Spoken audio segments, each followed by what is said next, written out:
I never should have listened to those tapes. But when you're clearing out your grandmother's house after her passing, you find things.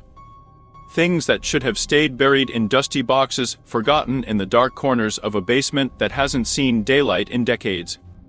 The box was unremarkable, just a cardboard container labeled Margaret's recordings in faded marker. Inside were about 24 cassette tapes, each meticulously dated from 1976 to 1977.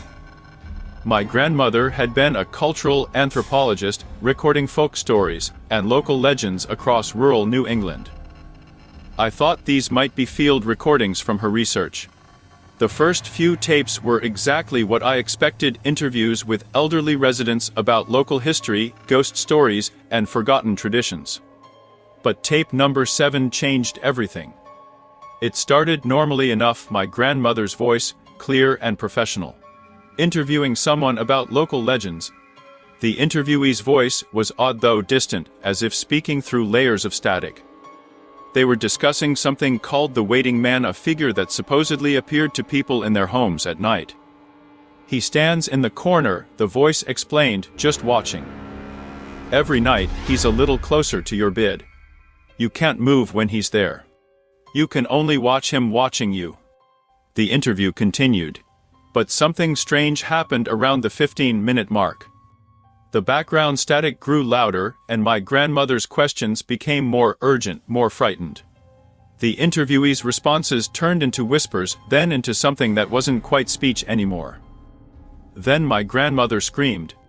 The tape went silent for exactly 3 minutes before her voice returned, shaking. It's in the room with us. I can see it in the corner. I'm going to keep recording. People need to know. The tape ended. I immediately played tape 8.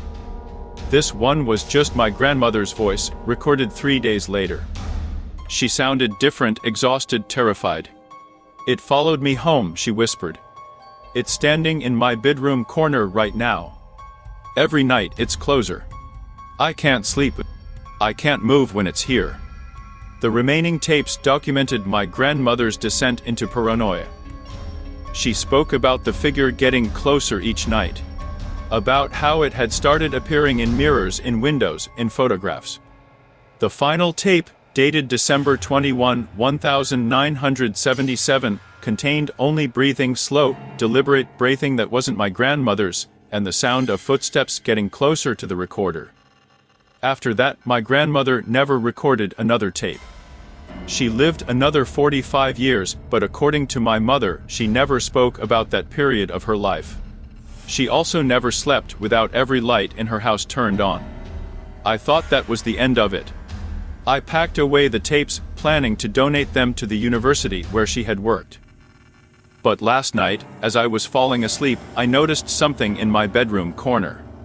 Something tall and dark and very, very still. And tonight it's closer. I'm recording this story now on my phone because I need someone to know what happened. If you're listening to this, don't stop in the middle. Don't look up.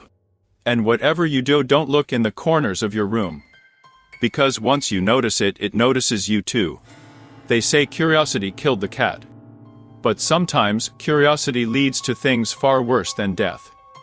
Sometimes, curiosity makes you aware of things that have always been there, waiting. Things that you can never unsee once you've seen them. The corner of my room is very dark now. And something in it is moving.